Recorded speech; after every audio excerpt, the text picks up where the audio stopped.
Storytime is meant to adapt the stories, mostly, of great unadapted old and forgotten comics from the past. I combine voice acting with narration to abridge the work as much as possible without lessening its impact, and to bring the stories to life the best way I can.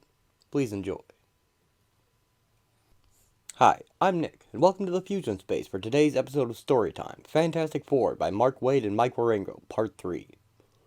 This is the third and final episode covering the fan-favorite run of the comic beginning in 2002 and ending in 2005, and which I believe helped define the characters heading into the Tim Story movies, which I quite enjoyed.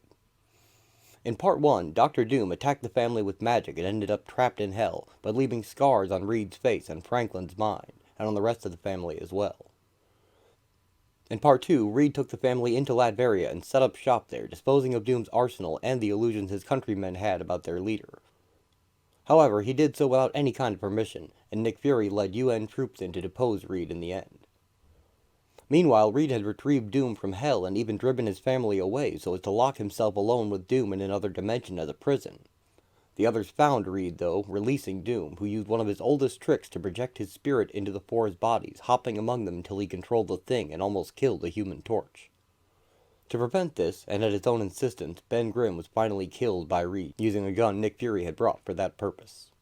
Reed wasn't about to let that go, though, and his guilt and despair drove him to recreate the machine Doom had built when they were in college to find his mother's soul, and he, Sue, and Johnny traveled to heaven to get Ben's soul back. After facing many harsh trials, they found him, and Ben eventually welcomed his friends, but he couldn't get through the door into heaven proper, as he thought Reed's hospital machines were keeping him out. But in the end he realized it was his own will, his own desire not to leave life behind, that was stopping him. And he pulled his family together with his great strength of spirit and their shared love to calm the destructive emotions that were tearing the place apart. They were then rewarded with a visit to God himself in the form of Jack Kirby, who repaired the damage Doom had done to the team and returned them home, safe and sound, with a promise of a happy ending far in their future. This final part will cover the rest of the stories I wanted to showcase from this run of the comic, which did go on beyond this with other writers and artists, of course. First, the Human Torch will seek out Spider-Man to help the family repair their public image, now the only lasting damage from their time in Latveria. The public didn't take it too well that they took over a country, and now distrust the Fantastic Four. After that, I'll be mostly skipping a story featuring a team of villains, the Frightful Four, who attack the family, to get to our main event. Aliens land and begin lifting the island of Manhattan into space, and with the Avengers gone due to the events of Avengers Disassembled, which I also adapted, the Fantastic Four are the city's only hope. But as soon as that's settled, no one other than Galactus himself shows up to collect Johnny Storm as his new herald. And that four-part story, Rising Storm, is the main event here. And then there's just one final issue to say goodbye to the fans and hand the team off to a new creative talent. So buckle up for cosmic adventure with the Fantastic Four, and let's begin.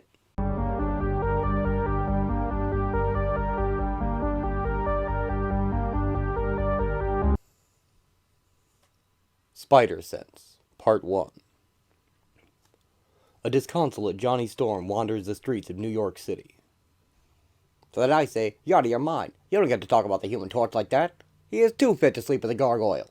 Fred, bring in our next guest. Bite me, Howard. Johnny sees a sign in a store window reading, All Fantastic Four merchandise on clearance. New Spider-Man plush toys. Near a display of Spider-Man dolls. Ugh, Spider-Man. He then sees a homeless man wearing his face on a shirt. Well, at least I see somebody's still my fan. What, the Torch shirt? We all got 'em. Really? Yeah, that dumpster was full of 'em. Mommy, do I gotta? Here, honey, we'll turn it inside out. A woman tries to fit a dog into one. Come on, Binksy. Heck, Mary, not that one. That's a good shirt. He refers to a stray Spider-Man shirt. Spider-Man. At a newsstand, Johnny sees a poster showing New York's most eligible bachelor to be Spider-Man, 5 years running, only to be replaced with himself in the current year. He moves the magazine to reveal it actually reads New York's least eligible bachelor. Spider-Man! Reed's lab. And by using this device to store and divide photonic wavelengths into sub-angstrom units, I should be able to intercept the brain's electrostatic alpha waves. Then, less talking, more geniusing. If the FF's gonna get out of the public doghouse, we're gonna need cash to fund some PR. And as our CFO, I'll remind you our coffers are capital M empty. The money we can manage. Let's see. Reed hands Johnny a device. Here, made this yesterday. A hypersonic cure for acne. Show it to Revlon and tell them we want a check by Friday. I've been filing lucrative new patents by the dozen, Johnny, but that's not a quick fix for the bigger problem. Regaining people's respect is difficult once it's been lost. Uncle Johnny? It's okay. Second place is nothing to be ashamed of. Johnny sees that Franklin is wearing a Spider-Man hat. He storms off. How is that, Uncle Ben? Ben hands Franklin $5. I thought Uncle Johnny was going to blow his stack. Always tomorrow.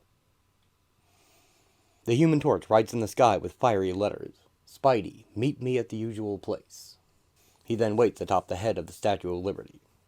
Soon, Spider-Man swings in on a web and joins him. Hey, Mr. Popularity. Long time no heckle. What's the emergency? Shouldn't you be out kissing hands and shaking babies or something? Those animal shelters won't burn themselves down, you know. Shut up. I need some advice? Advice. From me? I know, I can't believe it either. But you're my go-to guy on this particular problem. I told you before, I don't know anything about macrame. It's not about... Everyone thinks because of the web I must be a hotshot at weaving and knitting and all, but no, that's a false assumption. It's not about... Now, needlepoint, are you still babbling? Listen, this is killing me to turn to you of all people, but I have an honest question. Wow. Okay, hit me. Reed took over Dr. Doom's country for a good reason, but we had to fight U.S. troops to do it. Now the world thinks our team's a bunch of traitors and loose cannons. The press hasn't been kind. Spidey imagines himself educating Johnny. No kidding. FF goes nuts and embroils the U.S. in insanely expensive world war is a banner headline. Dr. Doom revealed to be at fault is a page 4 retraction. Tearing down celebs is our national pastime. And then educating the Avengers as well. Tell me. Consequently, money's tight, our endorsements have dried up, VH1 is filming a special behind the music on us right now, and I'm suddenly having a very Ben Affleck year. My question is, how do you do it? Huh? Do what? Don't mock, I'm new to this. You've had years of experience at it. How do you get out of bed in the morning? What are you talking about? Come on, the public's hated you for years. Tell me how to get through the day as a complete loser. How did you live this long? I don't follow. That's the advice you wanted? I thought you'd be flattered that a guy like me came to a guy like you. Gah! Then again, perhaps I'm overstating it. Maybe I'm not the pariah I think I... Spider-Man reaches for Johnny's throat. Gloves, leave, no fingerprints. Suddenly a helicopter shines its light on the two heroes. Attention! This is the Department of Homeland Security. You are trespassing on government property. Please, vacate the premises. Oh, hey, no, it's okay. I'm Johnny Storm. Get off the statue. The torch flies away, carrying Spidey with his unflamed hands. See, this is precisely what I'm getting at. No respect. You gotta help me. Fine. You want time out of my day? The park at the corner of 22nd and McGarr in Hoboken. You know it? No? Good.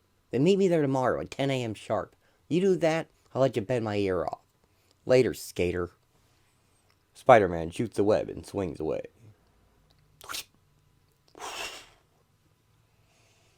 Alicia Masters, the blind sculptress, finds Ben Grimm in her studio, destroying the statue she made of him while he was gone. Ben? Are you alright? What was that noise? Slipped. Sorry. Franklin, see if your sister wants some juice, okay? Aunt Alicia wants to be with Ben for a minute. Ben, what's eating you? Oh, nothing. Besides, you don't gotta listen to my belly aching. We ain't a couple no more. We're still friends. Is it all the statues of you? I admit I went a little overboard when I heard you were dead. I know you're not your favorite sight. It's just, they remind me, you know. I guess I made the right call, leaving him behind and all, but it really put into perspective how lousy this world can be. After being up there, nothing tastes right no more. Nothing feels or smells right. It's getting better with time, but it's like it's really hell out there, and I never noticed before. It's a little less awful every day, but it's still chipping away at me, you know? And to make it worse, I gotta come back to this ugly mug. It ain't fair. Reed gets to come back with his face all fixed, but me, I'm still wearing monster skin. In the first place, you're no monster. In the second place, I wonder if that rocky hide wasn't a gift this time. Yeah, right. Warm day. Spring finally sprung. Was it just last week it was freezing out? About. You dress pretty warm, though. I hate the cold. I'd notice. Why is that? Because my fingers are so sensitive, anything much below 50 degrees cuts them to the bone. Youch. How'd you stand it? I wear gloves. Alicia leans on Ben and feels the sunlight as he gazes out the window. Man, how did I ever let you go? Morning in Hoboken. Spider-Man wears a large trench coat and hat to hide his costume as he and Johnny enter an amusement park. You're welcome. It's Ben's. You don't say. Well, I assumed you'd want to stay incognito. Once you figured out where I was taking you. Punk me, punk you. Meet me at a park, Mr. Turns himself into fire guy, he says. Splash Valley Water Park, to be precise. Hardy har har. Touché. Thank you. Mr. Human Torch! Hey, keep it down. Shh. Mr. Johnny Storm! Low profile. Of the Fantastic Four! Hey, isn't that... Yeah, it's a torch. The Human Torch in the sizzling flesh, ladies and gentlemen. If I'm lying, I'm dying. Don't be bashful. Step right up. Too far. Guess his weight. First prize, win an autograph. Second prize, 2 autographs. A park employee notices Spider-Man with shock and horror. Spider-Man! It is him. What, you come over to take over the park, you freak? No, honest, let me explain. I can't believe they let you back in this country. I heard the Fantastic Four sold arms to Gaddafi. I heard he burned down animal shelters. I can't take you anywhere. You wanted to learn. Lesson 1. Uh-oh. Spidey ditches his disguise. Whoa, it's Spider-Man. Not to break up the party, Sparky, but we're in some sort of imminent danger. My spider senses are jangling. Everyone, please back away for your own safety from the Human Torch, who hates ponies. You had to take a shot. I so wanted to resist. A huge hand made of water punches Spider-Man. Who? Wow, no way. It's Hydro Man. I wasn't hurting anybody, Spider-Man. I wasn't doing nothing wrong. I was just working an honest job somewhere as I belong. How long you been hounding me? How long you been stalking me? Why couldn't you leave well enough alone? He's really not going to believe this is a coincidence. What are the odds? With our combined luck, I'm surprised it's not a nihilist. Spider-Man and the Torch dodge a stream of water while a mysterious stranger watches from the shadows. Coincidence, eh? Hardly, Jonathan. That's right. Run from the big bad supervillain who was just minding his own business. You'll never take me alive, Spider-Man. Hydro Man becomes a huge wave and sweeps toward the civilians. Spidey and Johnny carry people to safety. Take him where? It's just something I say. So what are you waiting for? Just making room so I can... Flame on! Don't worry, folks. The Human Torch will save you.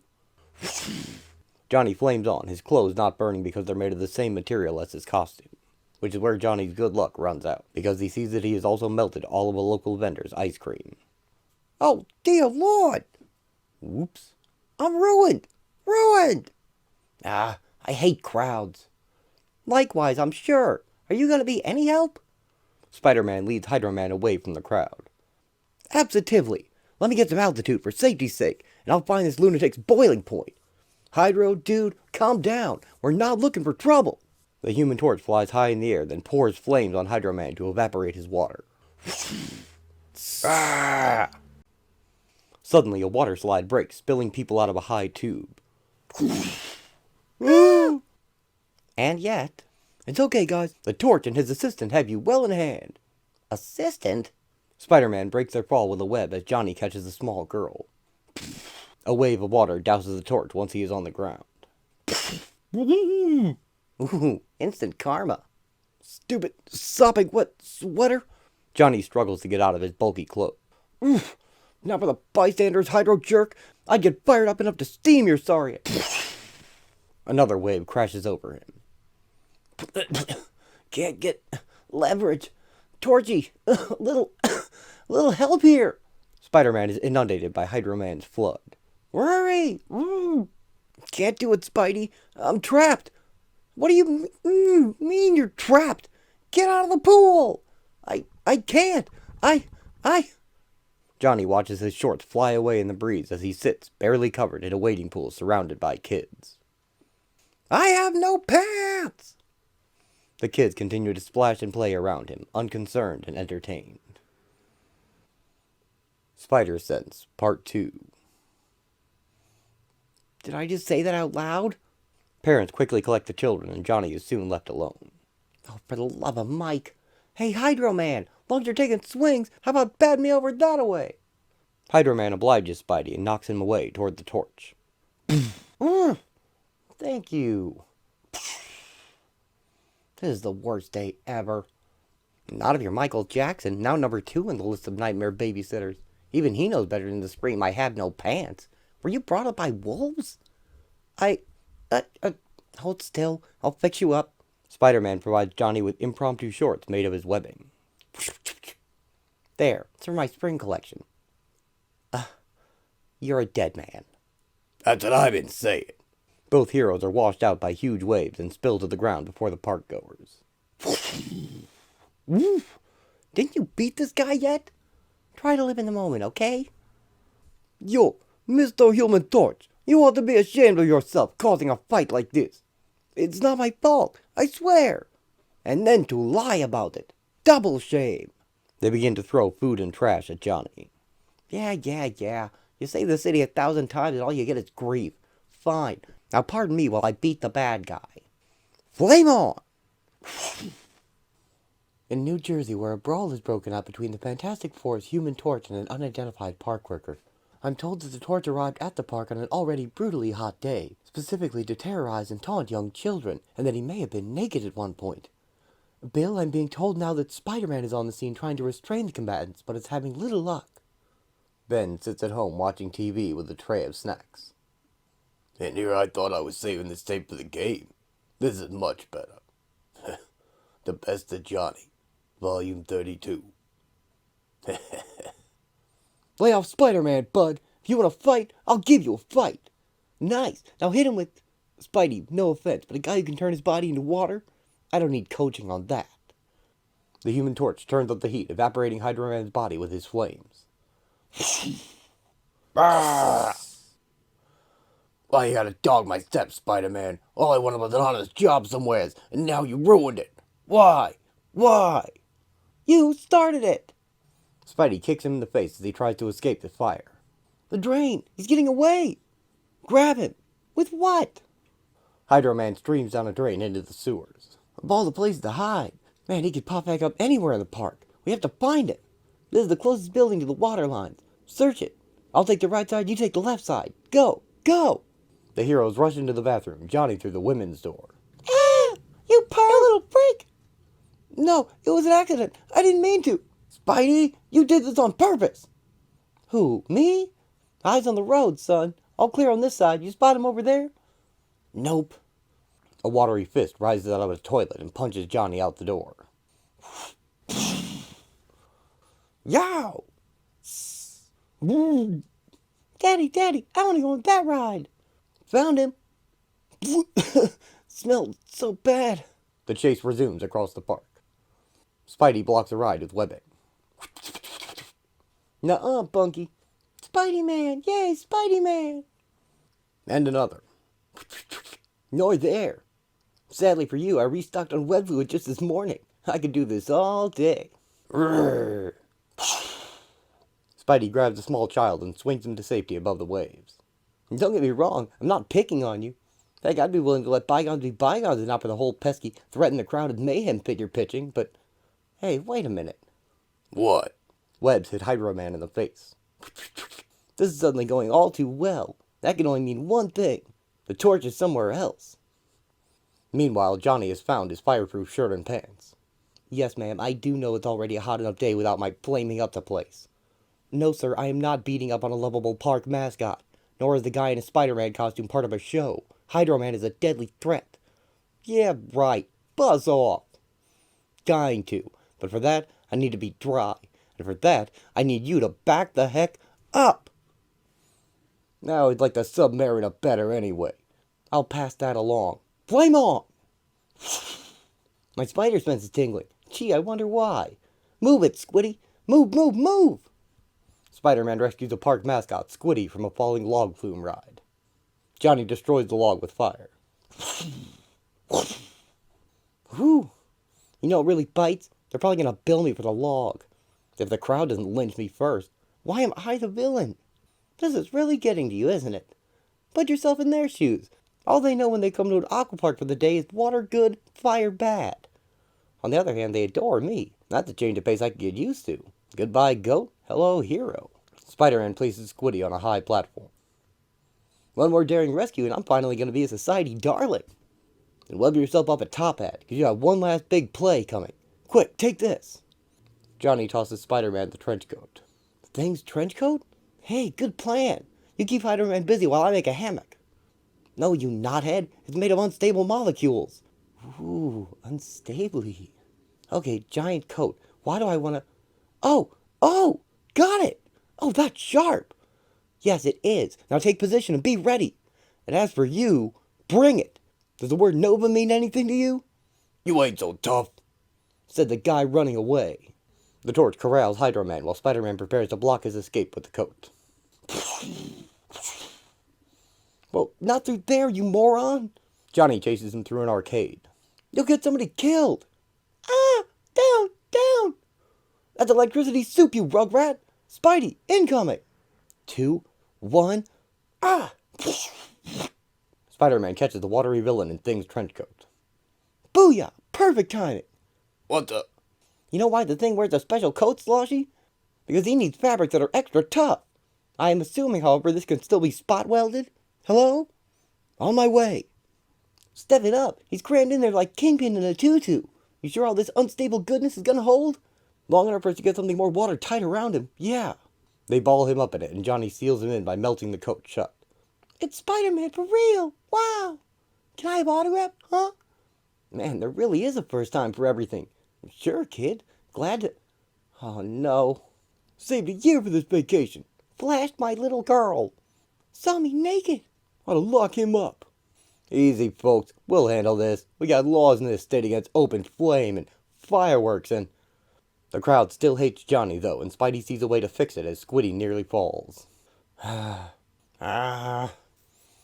Torch, the squid guy. He's gonna fall. Catch him, Mr. Spider-Man. I can't reach him. I'm out of web fluid. This looks like a job for the Human Torch. Johnny flies into the sky to rescue Squiddy as the ball of Hydro Man is found by the mysterious man in the shadows. Over here, Hydro Man. Leave this tawdry imbroglio behind you. I'll help you make a dignified retreat. After all, what are old friends for? Children and parents preparing themselves for the horror of abject tragedy unless someone can get to the endangered mascot in time. And from where I stand, there just might be that chance. No! Relax, Squiddy McSquid. Enjoy the view. Johnny catches Squiddy with his unflamed hands. They land safely near the crowd, who now cheer for Johnny. Yay! Yay! He did it! He saved it, Squiddy! You said it, kids. Let's hear it for Johnny Storm and the Fantastic Four. Hip, hip, hooray! Hooray! All part of the service, boys and girls. Still, I was awfully brave, wasn't I? And this just in. I thought Squiddy was a guy. You are much mistaken. Small costume, appreciative chick in costume. I have a number if you have a pen, hot stuff. Nice. And you? I can't leave you alone for a second. What happened to our giant water balloon of hate? He's gone. While you were grandstanding, I looked everywhere. Somehow he got clean away. How are supervillains so good at that? My advice? Don't tell Ben he lost a coat. Hadn't planned on it. You stink, Spider-Man. Me? What did I do? Nothing. You just stood there. You didn't want to help Squiddy. You'd have let him fall. We hate you, Spider-Man. Ah, well, it was nice while it lasted. And thus is restored the natural order. Need a lift back to town? Like you haven't given me enough trouble today? No thanks, I'll be fine on my own. I thought you were out of web fluid. Yeah, that's right. A lift, huh? Johnny carries Spider-Man away from the park. Alright, but this does not mean we're going steady. I see you found all your clothes. Except for my boxers. You truly share way too much. So noted. Listen, Spidey, I owe you. Image consulting on the fly and all. You really understand how important it is for me to not look like a dork in front of my adoring public, and I... No, say no more. No need to thank me. Really. Back at the park, Johnny's Fantastic Four boxer shorts have been webbed to a high flagpole. The mysterious man at the park was none other than the Wizard, and he rescued Hydro Man to be part of his new team, the Frightful Four, in order to take his revenge on what he sees as the weakened family and their image. Together with the Trapster and Fire Maiden, they will attack soon. The Fantastic Four are still getting the cold shoulder from the public because of their activities in Latveria, and Ben is even turned away from his favorite hot dog cart. Johnny meets a young attractive girl in public, a fan he met online and potentially a date as well, when a building collapses next to the Fantastic Four, seemingly out of nowhere. They shield the public, but are blamed anyway. Johnny meets with the girl alone later, and agrees to bring her into the Baxter building for a tour. The girl happens to be the daughter of the Fire Maiden, however, and a trap is sprung once she's inside, and she allows the Frightful Four to enter. They battle the Fantastic Four to a seeming defeat, and the Wizard uses cameras to announce their victory to the public on TV. His point proven, he leaves them alone to investigate the girl. She is also his daughter, though he used machines to create her with her mother, the Fire Maiden, and then abandoned them both when it seemed his experiments to give her powers had failed. But now that she brought down that building, he sees that he was wrong and reclaims her. She escapes him and seeks out Johnny again, apologizing for the attack, as she has real feelings for him, and hoped that Reed could cure her of her gravity warping condition. Turnabout is fair play, and the girl then lets the Fantastic Four into the villain's lair, and the fight resumes. They battle until the girl is found to be emaciated, a side effect of using her powers, and the Wizard takes her to a chair for study. She is replenished by his machines, but she doesn't want to live like this, and pulls the layer into the sky, her powers bloating her body to a horrifying degree. Her father tells her he loves her no matter what she looks like. She is gladdened by this, but can't let the Wizard's plans continue, and she crashes the layer into the bay, ending the fight. After, the Fantastic Four clean up. There's no sign of her. No sign of anyone.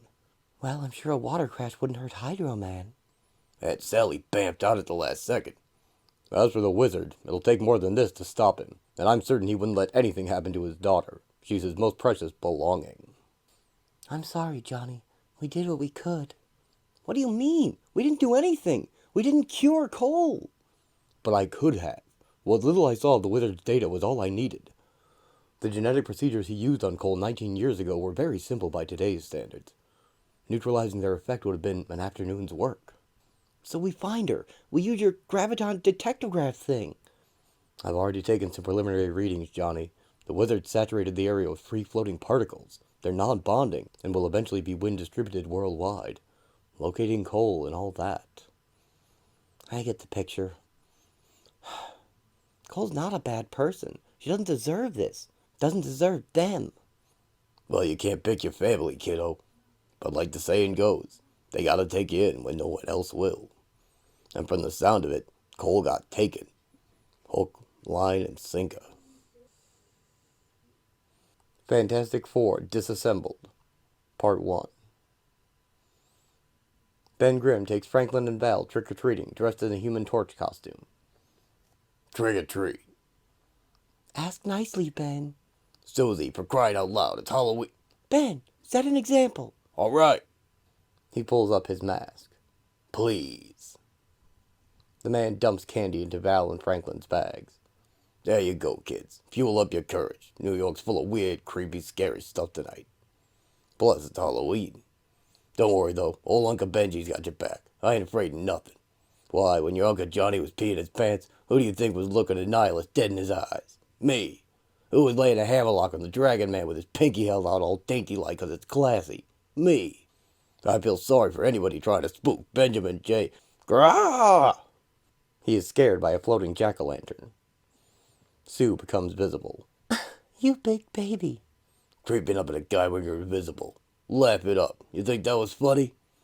It was actually more sad than funny. Ah, shut up. You couldn't tell, but I had my pinky held out. Classy. You know something unusual this year? Not a lot of Captain America costumes. Or Iron Man. Or Thor. I did notice. I was about to say no Avengers at all, but that's a little close to the bone. We heard exactly what happened yet? I know the lucky ones are in the hospital. But no word on most of the rest. This morning the Today Show did 2 hours on the story. New York's premier super team vanishes. Some government officials are theorizing they were disbanded because, and I quote, their presence was a danger to ordinary citizens. Can you believe that? This before we're even sure which Avengers are going to pull through. Yeah. Plus, you know what the city's thinking now. Oh no. Now all we have to protect us is the Fantastic Four? Pretty much. The Baxter Building. And the self-inflating, self-retreating basketball? Reed, Toy Biz paid you big for that one. Johnny, do you have a final figure? On my Excel downstairs. I do remember there are a lot of commas in the number, though. Invent more stuff. I'll wait. Johnny Storm. That's all right, John. Johnny, you can dream all you like, but I will not let you license a patent for my X-ray sunglasses. Sunglasses? What sunglasses? The ones that cause blindness. No! Gotcha. I knew that prototype went somewhere. Have it back in an hour, John? Back to work, Johnny. Let's go. 11 floors down. This rate will be totally out of the red by month's end, even with a double public relations budget. Tripled. Ow. Johnny returns to his office when suddenly the window is blasted in. Huh? We're under siege? No. Then what in the holy living? Reed stretches in. Johnny, my instruments are picking up some sort of atmospheric disturbance. Yeah, so's what's left of my office. It's nuts out there. Reed, what's going on? Reed and Johnny see huge alien obelisks fall from the sky in a rain of fire and light. They impact in the water, surrounding the island of Manhattan and towering high above the tallest buildings. Get me the Avengers! Mayor of New York needs to speak to the president now. Yes, he's right here. Just a second, Kyle. You have something to say, Pete? Mayor, there are no Avengers to get, remember? Then I need options, people. Fast. Have you considered Dr. Richard, sir? And have the DOT close all bridges and tunnels. Hold on, sir. I cannot remind you strongly enough what a political liability the Fantastic Four are at this time.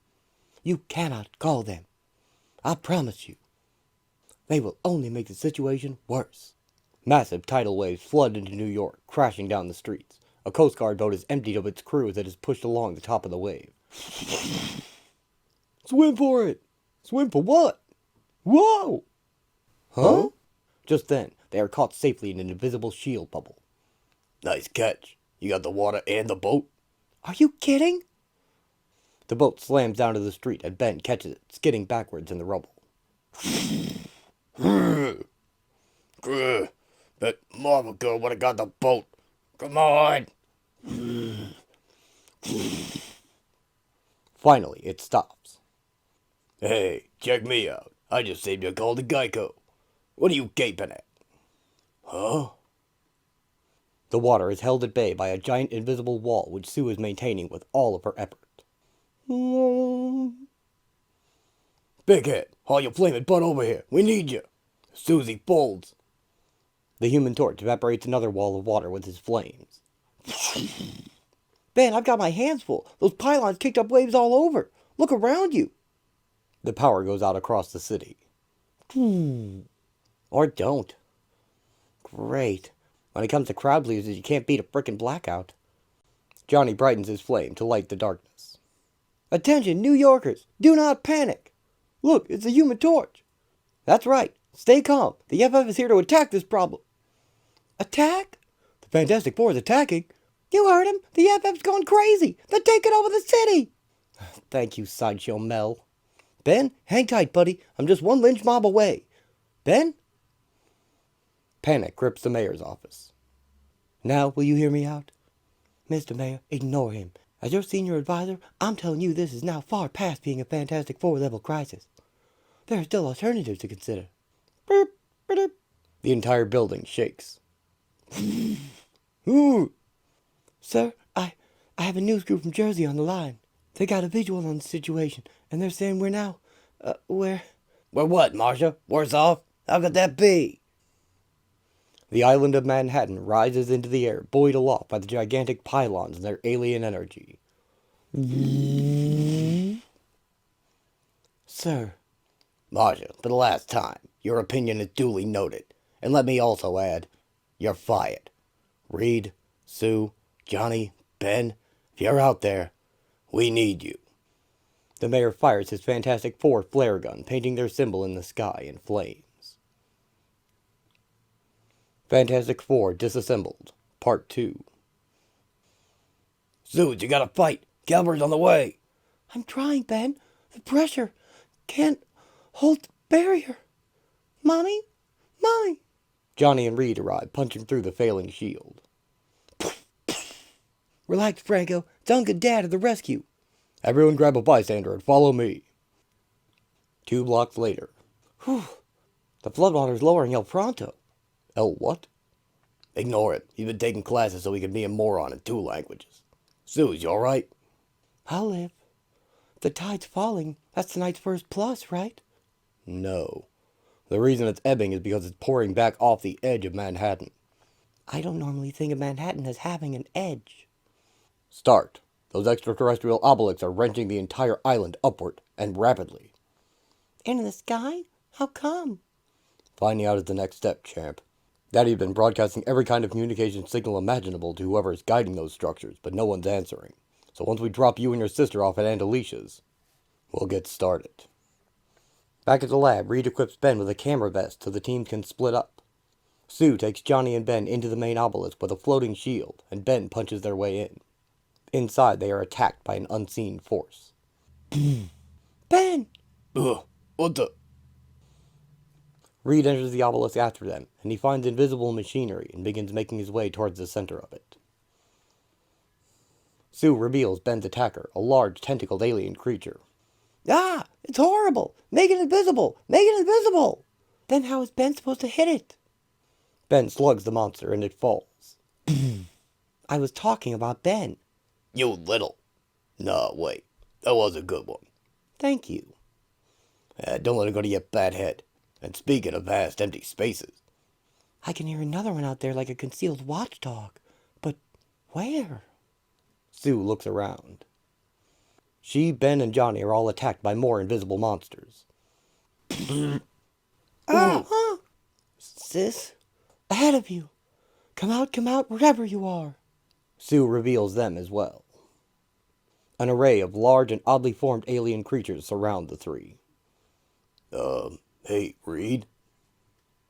Reed figures out the machines by simply filling the spaces where they aren't with his stretchy body and intuiting the rest from his vast knowledge of mechanical engineering. A little busy, Ben. This is no techno cakewalk. I'm making my adjustments by touch. Any luck on your end contacting the beings in charge? Oh, we're making contact, all right. With something. Ben fights the aliens, but he is outmatched. Some lunatic let loose a whole zoo full of critters on a... Huh? Sue shields herself as Johnny is driven to the ground and flames off. Ben, I hardly recognize the language, but it is a language. Those sound like orders to stand down. These aren't watchdogs. They're intelligent creatures. Hey, and cool your jet, you big lummox. We come in peace. We just wanna... The creatures only subdue the heroes, and they then begin to turn invisible. Susie, we can't hide now. There ain't no point in turning me invisible. They already got me. Ben, I'm not doing this. No, I am.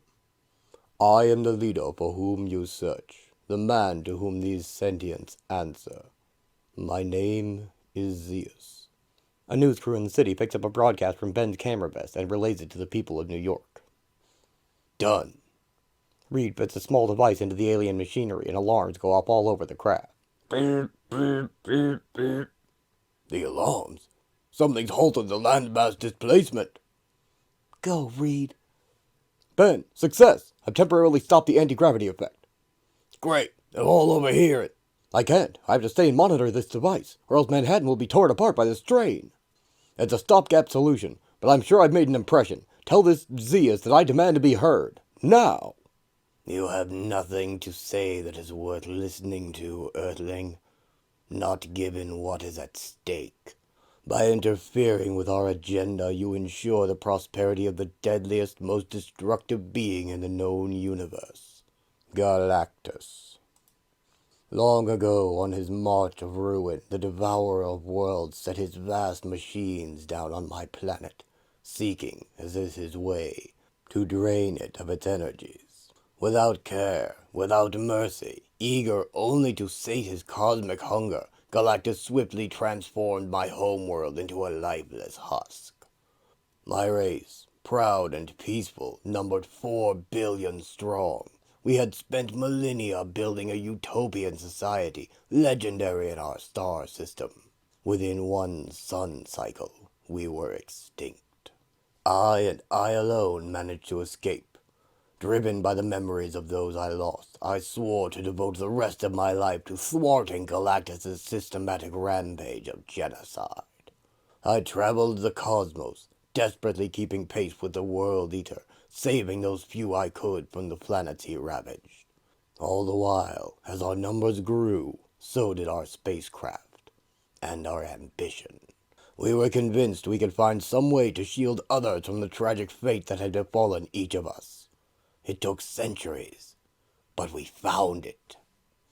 It is the ultimate defense against the Great Devourer, a machine which can be manufactured simply from base elements and technology available on almost all sentient worlds. When activated, it generates a total and comprehensive invisibility field.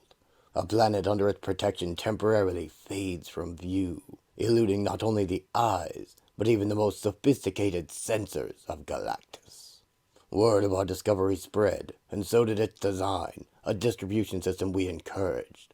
Our cloaking technology was freely shared with anyone who wished to elude Galactus.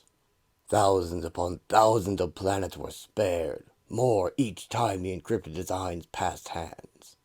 We thought we had beaten him. Recently, however, we received a chilling bit of intelligence from the Shi'ar, confirmed by the scrolls.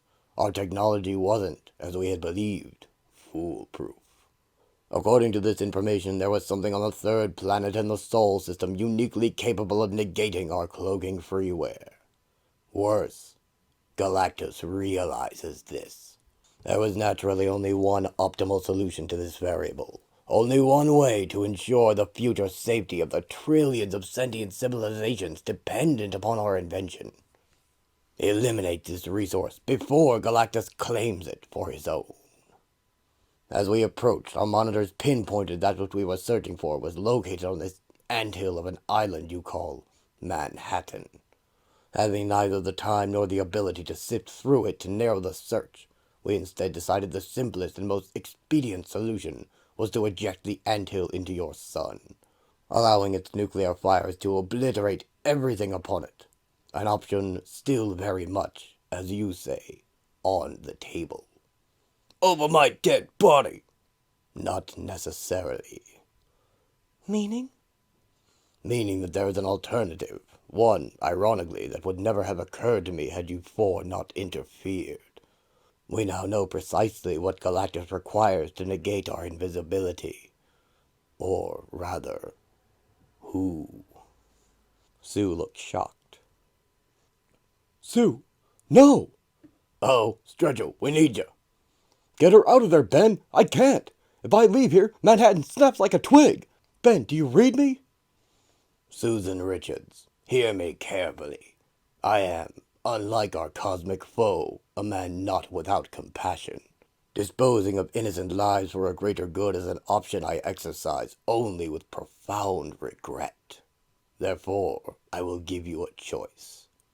Either continue fighting fruitlessly as our warring technologies eventually rend your island violently in two, or surrender yourself, and I will spare its annihilation. Surrender? Sue, don't listen to it! Johnny, Ben, do something! I've solved as long as I know how! Buy me time to figure a way out of this! Well, I'll try it, Reed, but I can't move a pinky. Junior? I'll go you one better. They're keeping me soaked with something I can't burn off. Sue, run! We'll handle it! You leave my sister alone! Zeus, wait! I'm not the threat you make me out to be. I would never help Galactus do anything to hurt others. Not willingly, perhaps. Still, so long as such power resides in you, he will find a way to extract it. His own life may depend on it. Choose, Susan Richards. Choose now. What choice is there? I surrender. Susan!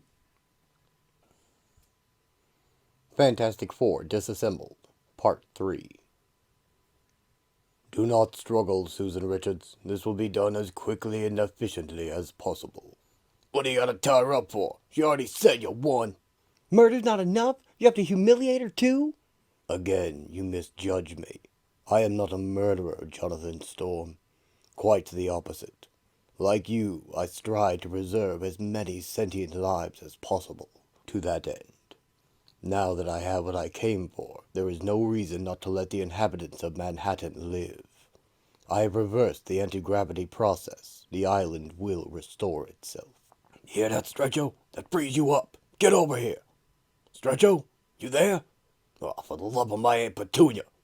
Wait, if you're so concerned with Galactus finding me, why can't you simply cloak Earth like you have other worlds?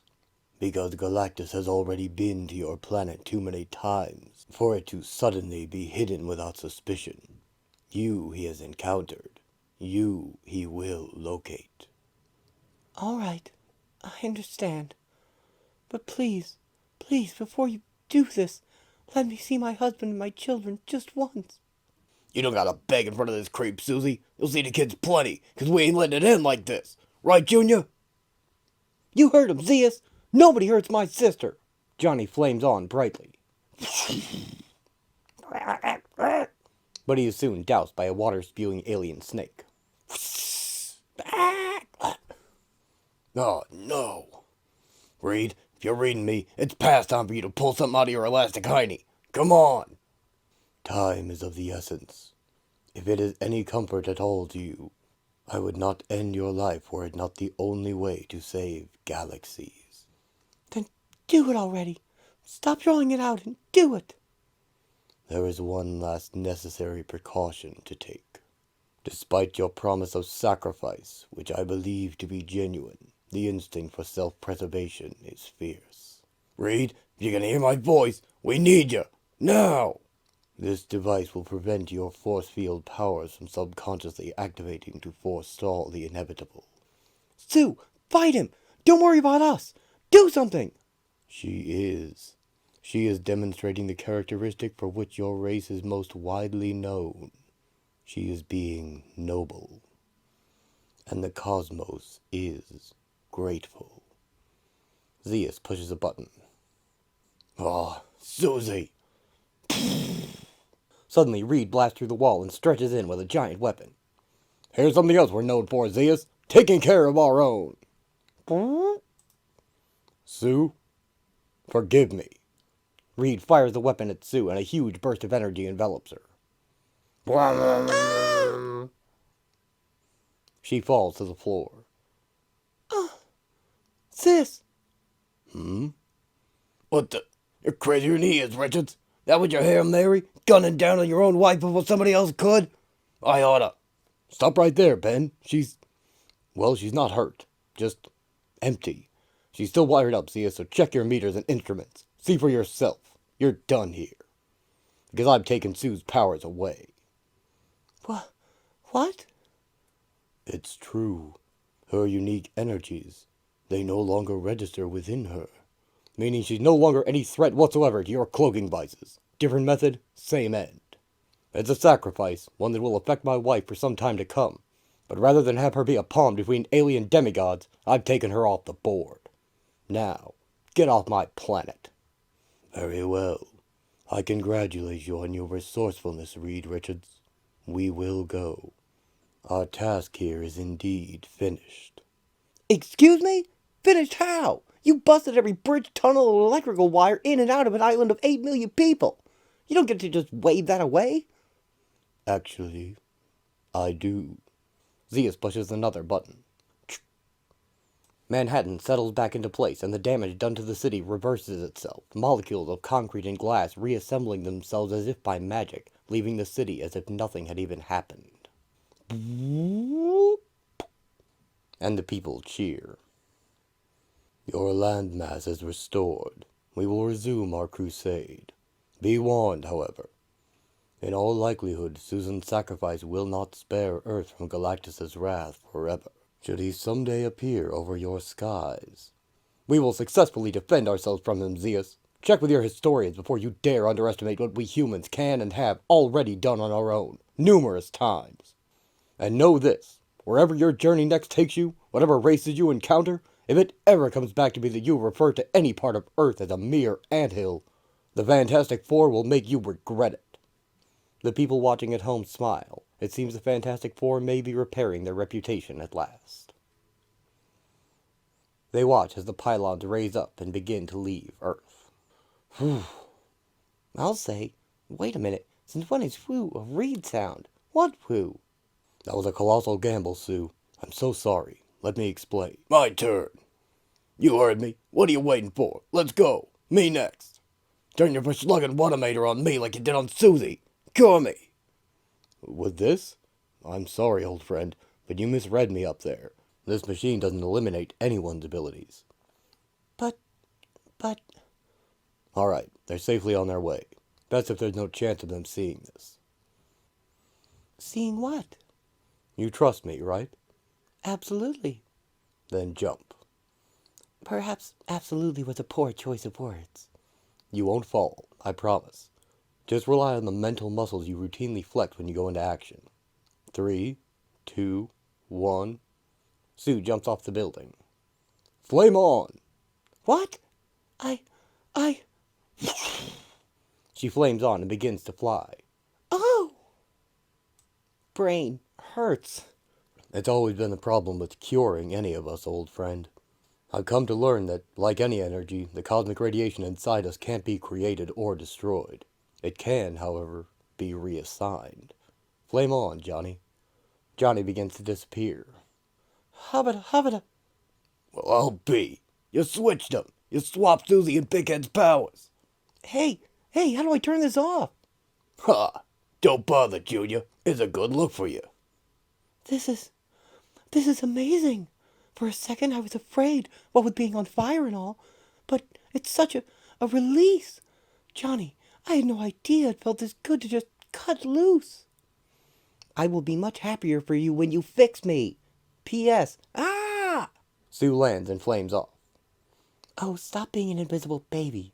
Relax. Visualize yourself as you normally are. Johnny comes back into view. It ain't working. His butt ain't between his ears. Leave the kid alone, Ben. Now that Zeus has been sufficiently fooled, I can reverse the procedure.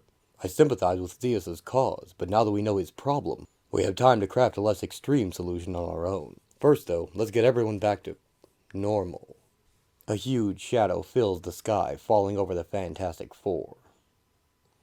An unimaginably enormous purple-gloved hand reaches out and grasps the main alien obelisk. With a burst of blue energy and black spots, the hand crushes the ship, killing the aliens inside. Galactus stands in the sky before the Baxter Building, bigger than life dare imagine. Galactus! Zeus had his energy field over the city, jamming my instruments. I thought we had more time. I had no idea he was actually approaching. Everyone, scramble to battle positions before... Galactus fires his I-beams, and Johnny is enveloped by a brilliant blue and white light. Johnny! Johnny Storm stands transformed, and with his new costume bearing the symbol of an eye, he is now the new Herald of Galactus. Johnny, are you hurt? I'm tingly. Why? I look normal, right? Right? That effect. We've seen that transformation before. Transformate? Oh, hey, nice threads. Not exactly Hugo Boss, but I like the cut. Hey, wait a minute. If Zeus wanted Sue because Galactus wanted Sue, and now I'm Sue. Galactus reaches his hand down towards the Fantastic Four. Oh, this bites. Rising Storm, Part 1. Reed, Sue, and Ben fall between the skyscrapers of New York, having been easily dropped by Galactus's massive hand. Well, that was a short fight. Sue, we reach terminal velocity in y sort x times 4 1. 3 seconds. Flame on. For once in your life, let yourself go. Reed positions himself above Sue and forms himself into a wide sheet to catch her thermal updraft as she flames on. Did it! Don't worry, Ben. I've got you. I've seen Johnny do this 1,000 times. He rises as she flies down to catch Ben.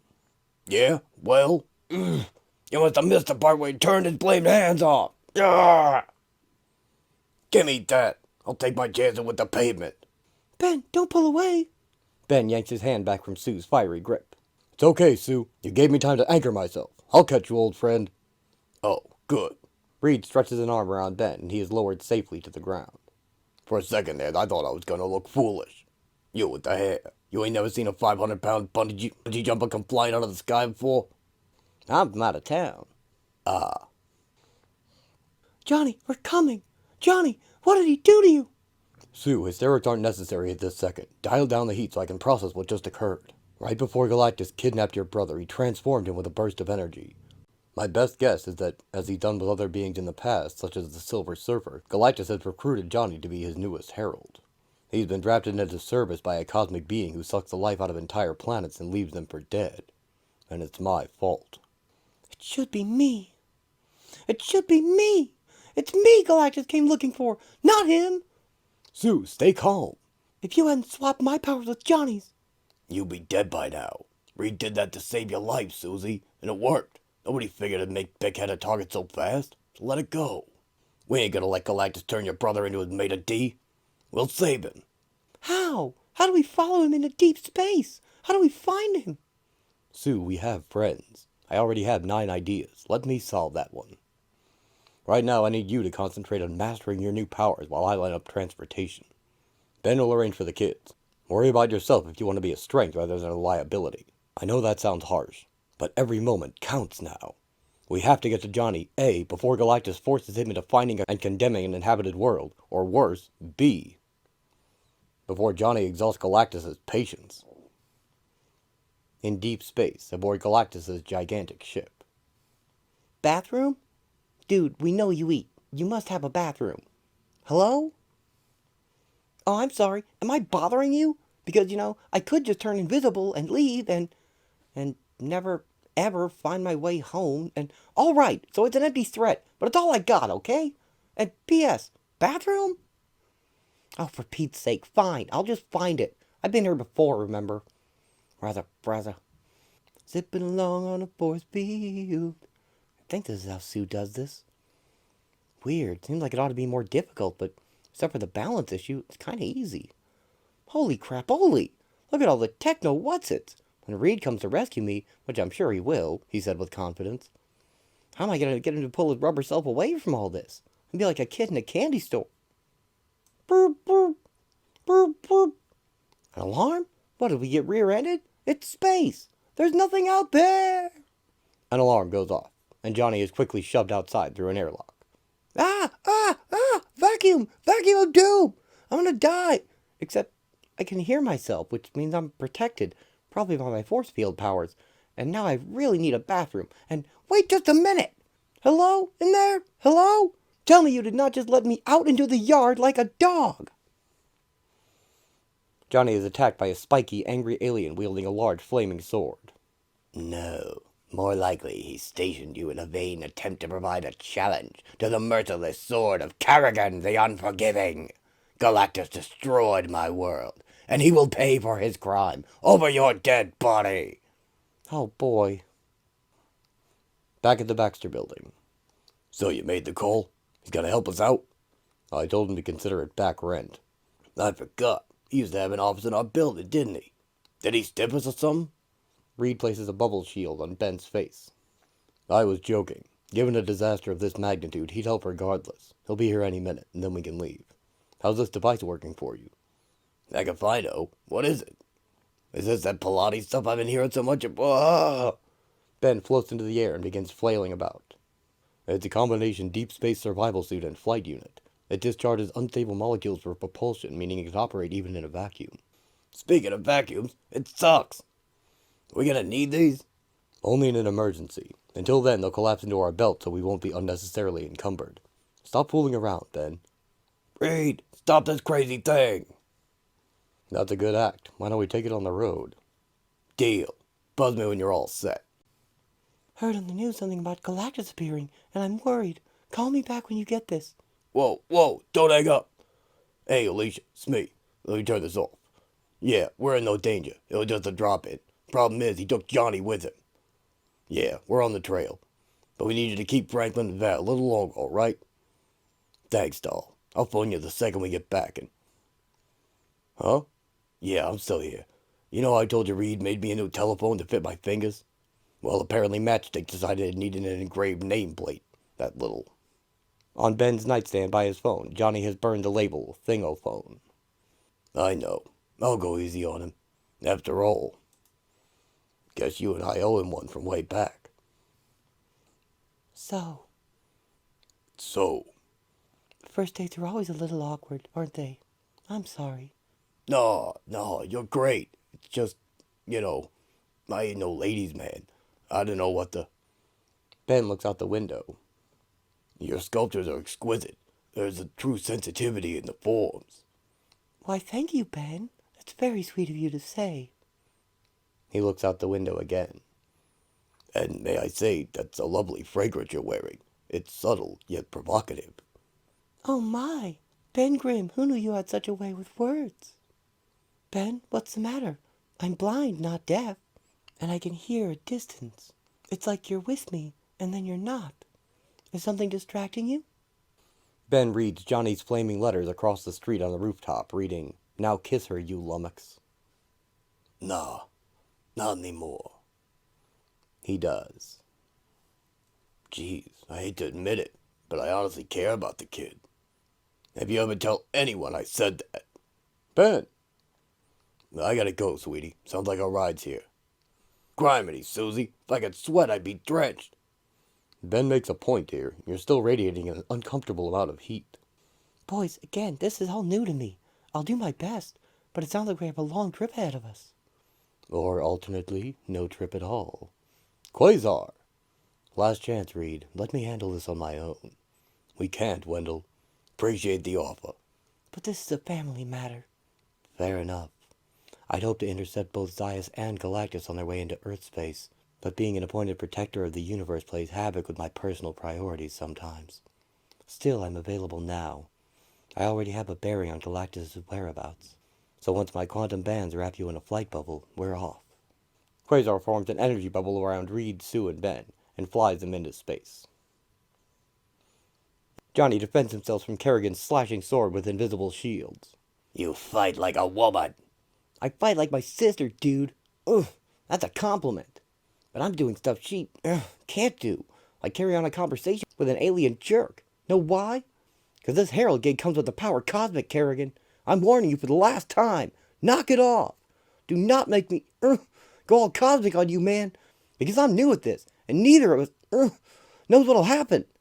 I mean it. Back off. Back off.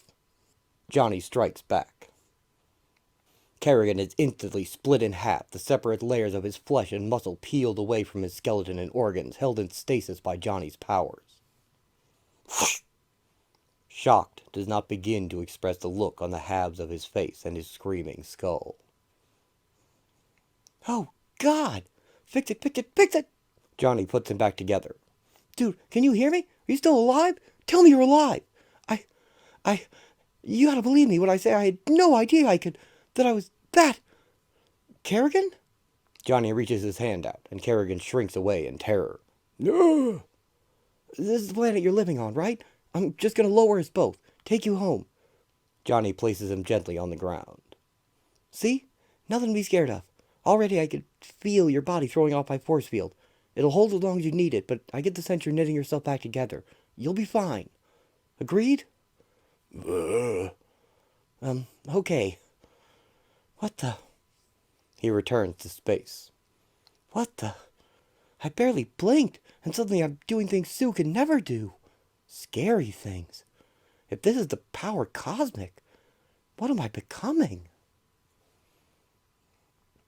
Rising Storm, Part 2. We're nearing Galactus' ship. The moment Johnny's new energy signature even blips onto my quantum bands, we can zero in. I estimate that we're only a few hours away, unless you need to stop again for food. Well, Reed, can you hear me? Be brave, Johnny. We got you, Quasar. Reed's just busy thinking. Susie and I ain't hungry. Push on. I know my brother's strong-willed, but we've seen how cold and inhuman Galactus' heralds can become. Think of the Silver Surfer when we first met him. Ben, do you really think Johnny's holding up with all that power at his command? Ben? Ben imagines Johnny blasting through space in a cosmically powered hot rod starship, blazing a flaming trail across the stars and yelling with glee. Woohoo! Probably. In the Broom Nebula, one of the invisible planets begins to panic when they see Galactus' ship in the sky. They believe they are safe until they see the arrival of his herald, when the leaders happen to stumble onto Johnny, already present among them. Doe. Sup? Hey, forgive the super invisible entrance, but I wanted to talk a little strategy. The herald! The herald of Galactus is upon us! Kill him! They open fire on him, but Johnny easily blocks their weapons with his shields. Will you calm the heck down? He destroys their weapons. I'm here to help, which is really not something I get to say as often as I would like, so can we relax? Take me to your leader. I am he. No, you're a hand puppet. You were chosen to represent because you look tough. I need to talk to your actual leader. That would be you, sir. Huh? It's true. It is a necessary deception kept from our people for decades. A secret shared only by the two of us. How did you know? I just sensed it. Okay, don't pull me off topic. We don't have time. Hear me out.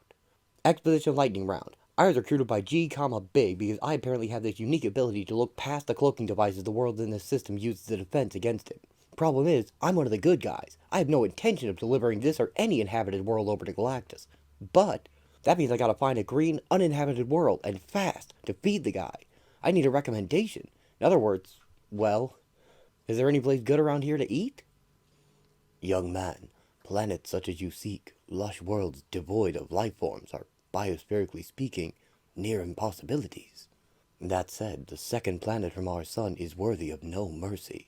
Its inhabitants are a blight on the galaxy, a cancerous race who thrive on the pain of others. My advice is to take them. They will not be missed. You're lying. No. Yes, dude, I can see it in your eyes. You're trying to turn this to your advantage by sicking me on a civilization you've been pointlessly at war with for longer than I've been alive. Gah. Boy, people really are alike all over. Johnny floats away in disgust. Okay, that went extraordinarily poorly, and the clock is ticking while I browse the menu. I get cranky waiting for the popcorn to wave up. I cannot imagine that Galactus is going to let me stall much longer before he makes me find him a snack. Fortunately, he said with a confidence that rings with increasing hollowness, Reed and the others will rescue me first. So, now that I've been reminded that aliens don't like surprises so much, I'm not going to bother sneaking onto this next planet. Nope, no siree. I'm going to come in all peaceful-like and hope for the best. But there are no innocent native beings here. And if there are, maybe if they see me coming directly, they'll be a little less aggressive. Possibly. Planning. Ow, head hurts. Where are you, Reed? A huge missile approaches the unaware cosmic torch. It explodes against his shield, the equivalent of a nuclear missile. Ears ringing. Oh man. Hello? Can I hear me? Answer, no. A nuke. These guys punched me with a nuke. Force field or no force field, that really hurt. A couple more of those, I'm going to be 6 radioactive feet under. Hope that was our best shot. Johnny sees that the sky is filled with similar projectiles, all aimed at him. Flame on! No, think, retreat, can't, invisible, fuselage, inner workings, yes, warheads have detonators. Johnny finds the detonator inside the device. He wrenches it out, followed by all the others. The missiles crumple harmlessly against his shields. Johnny takes his hand away from his eyes to see the danger has passed. Okay, we are now just so far from normal. So far. Those weren't exactly Chevy engines. Since when do I know the first thing about disarming atomic bombs? I don't feel any smarter, but something's different. He tries again. Rockyan 3. Hold your fire! I come in peace! You bring the peace of death. Not on purpose. And again. Aquayan. So if we join forces, we might be able to mount some sort of rebellion, I'm saying. We're fish. Point. And again. Seleucus. You, on the other hand, have muscle. I know Galactus is tough, but... We surrender. But to no avail. Squav. Finally. No cities, no tech, no subterranean or sky platforms, no signs of sentient life at all. Nothing but leafy greens. Dump enough ranch dressing on it, a few million croutons, and bon appetit. Ah! Loud! Johnny is thrown to the ground. Oof! Another attack? By who? There's no one in sight. Huh.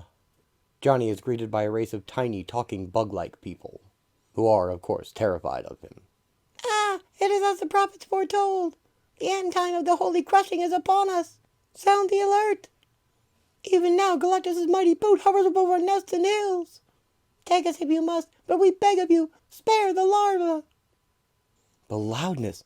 It was the presence of the bug people that overwhelmed me, like I had super hearing for a second, but not really, because it wasn't so much a sound as a sensation, and hang on, I finally get it. He is surrounded by a green glow. Huh? He ported me back shipside. That must mean, yeah, I recognize the machinery. He's decided it's time to feed, whether I like it or not. And Reed's still not here to shut him down. Gotta play for time. Dude, hats off to the Power Cosmic thing. It finally sank in what that's all about. I assumed it would ratchet Sue's powers way up, and it has, but in a way I never expected. I should have thought bigger. You needed someone to recognize the invisible, so you've got me doing that on the ultimate level. I have a whole new way to see the universe. It's like cosmic sight, kinda. The unseen, the unnoticed. Stuff that's hidden in any sense of the word. It just sort of automatically appears to me. Yes, you could have sprung for an employee handbook so I didn't have to ferret out that little gem myself, but hey, bygones. I'm chuffed by the possibilities for both of us now. Dude, seeing all things as they actually are means I have every chance now to find the perfect planet all around. All I need is a hair more time, and... Galactus blasts Johnny with his eye beams. Yeah! Ah! Come on! Just give me one more day! Ah! Please, I'm begging you, don't make me a murderer. The eye beams stop. That all you got? Because I'm not doing this, no matter how much torture you plan on whipping out. Get it straight. You are not going to force me to deliver one of those invisi-worlds to you. If that's such a big problem, why don't you just take my power and find out yourself? Why? Hey, that is a good question. If you're such a cosmic big shot, why do you need me at all? What are you hiding? Johnny looks hard at Galactus, and his humanoid form begins to fade, and Johnny sees a massive cosmic energy at his core. Finally. Statistically, it had to happen eventually. Something finally makes sense. Yeah, I get it. I'm on the trolley now, pal. You can't use my mojo because it's too human. I forget. You're not a giant man with a bad wardrobe. Not the giant part, anyway. Yes, you're big, but humanoid, nose, fingers, optic nerves, etc., is how my brain registers you so it doesn't melt down. Truth is, you're so far beyond what I recognize that my piddling human senses are beneath you. Way beneath. So far beneath that you couldn't use them if you wanted to. Not without climbing way back down the evolutionary ladder. And how do I know this? Because I have now seen you for everything you truly are, and everything you ever were. We have to talk, Galactus. Or should I say, Galen. Johnny floats in front of Galactus's face, having finally gained his attention. Go on. Rising Storm, Part 3. So, stop me if you've heard this one. About 1 trillion years ago, in a whole separate universe from this one, there was this planet called Ta. Mighty explorers, great minds, tranquility, paradise, etc. Beautiful place. This is where you were born. Your name back then was Galen. You were clearly dumb about haircuts, but smart about everything else. You were the only one who saw the sand in the hourglass. While everyone else assumed time was infinite, you detected the radioactive plague that was swallowing all existence. You tried warning the Ta-ians, Ta-es, Ta-ronians, whatever, but no one loves a herald, right? Which is borderline ironic, given how you operate now. But I'm rambling. Anyway, to your serious credit, you went investigating while everyone else gave up and started picking out tombstones. You set out on a starship with 3 others. But your ship's shielding wasn't strong enough. You and your crew were rack-tack-tack-tack strafed with interstellar radiation, cosmic rays that changed you. Fantastically. What?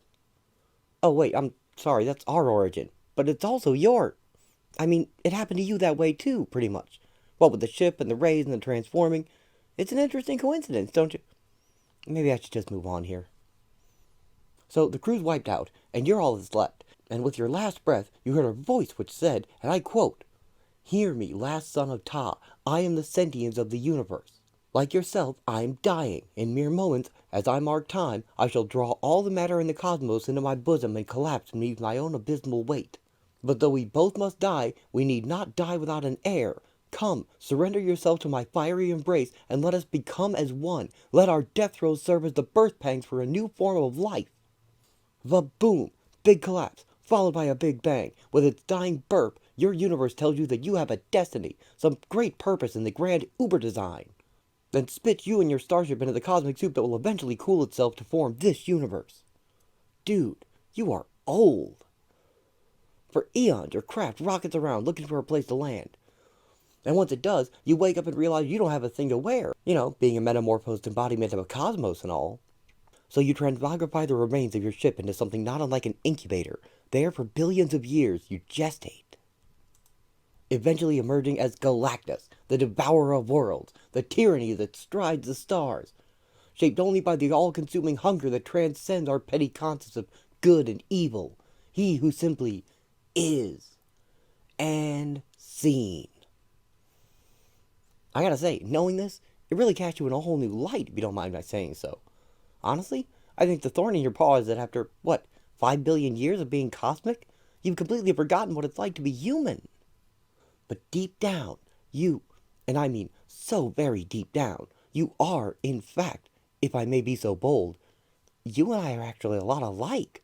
Think about it. We're both motivated each and every day by the same burning question, what's for dinner? We both live in the moment. So, not to go all Dr. Phil on you, but do you ever consider getting some perspective? Galactus turns his eye-beams on Johnny again. Ah!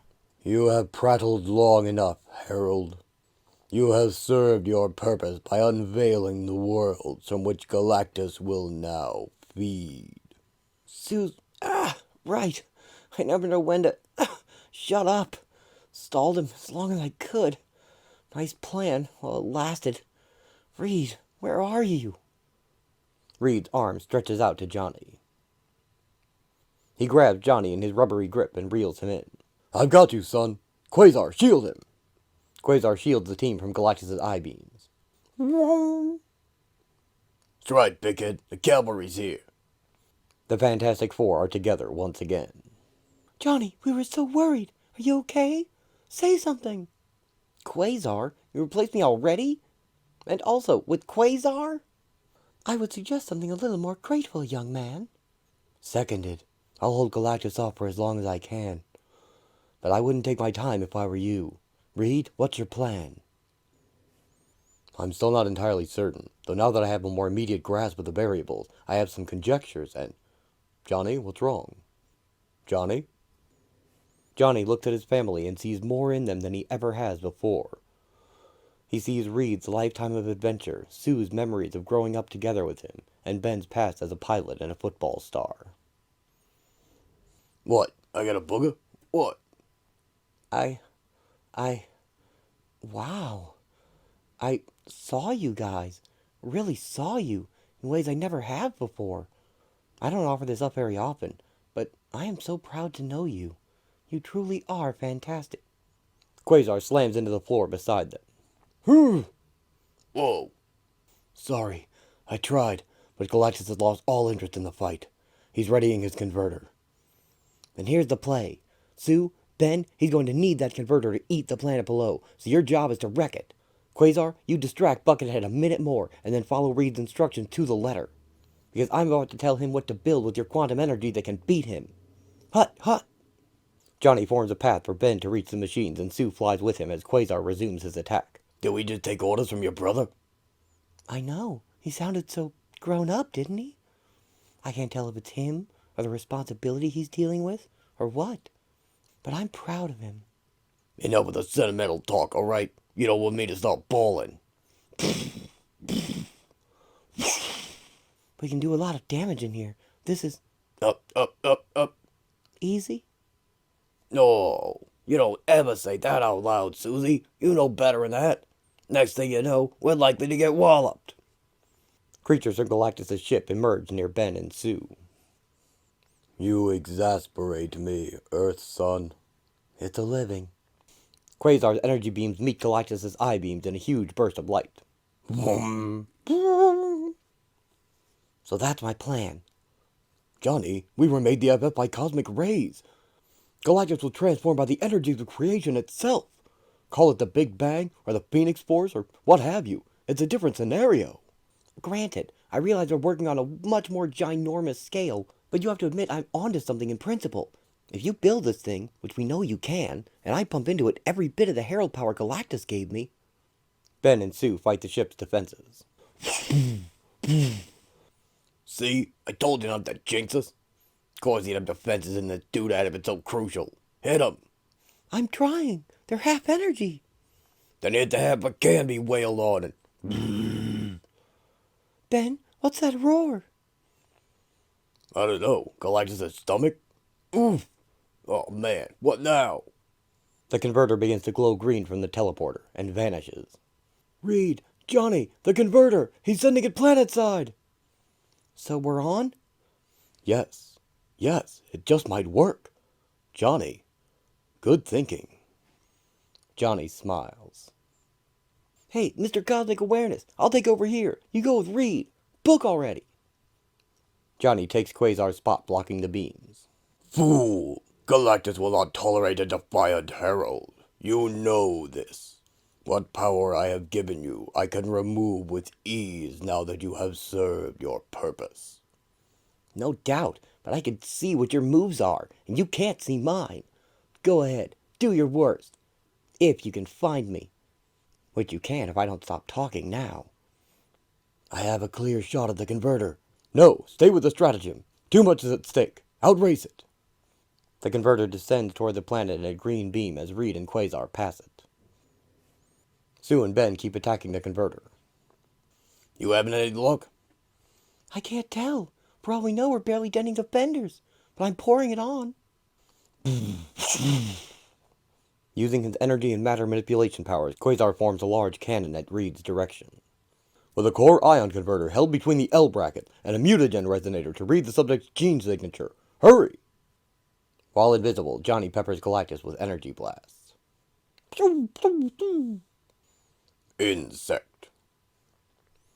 The converter's landing. We're too late. No, look more closely. Whatever Sue and Ben are doing in there, they've destabilized its self-guidance systems.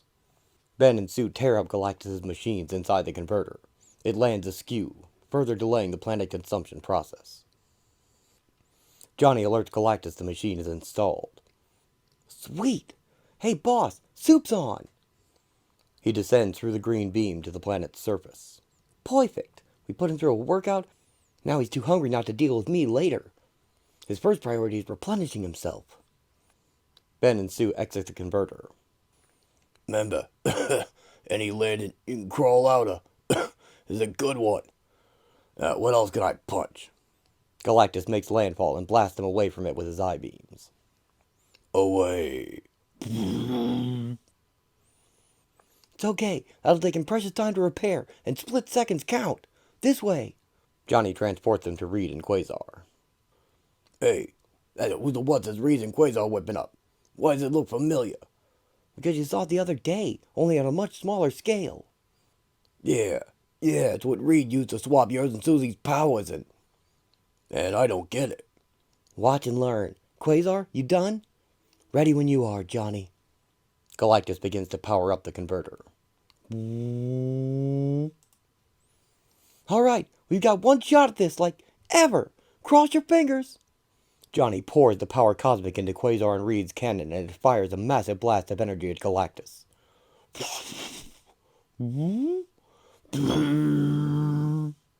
No, Galactus yields to none.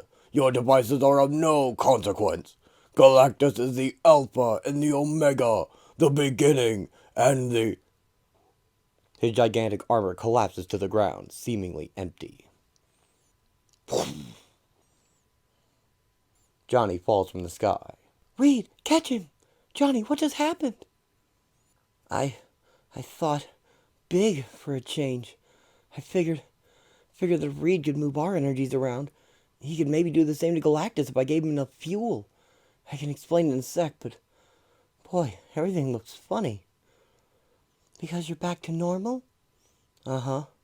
No more power cosmic. It's gone. But if this worked, so is Galactus. A tiny human form emerges from within the armor.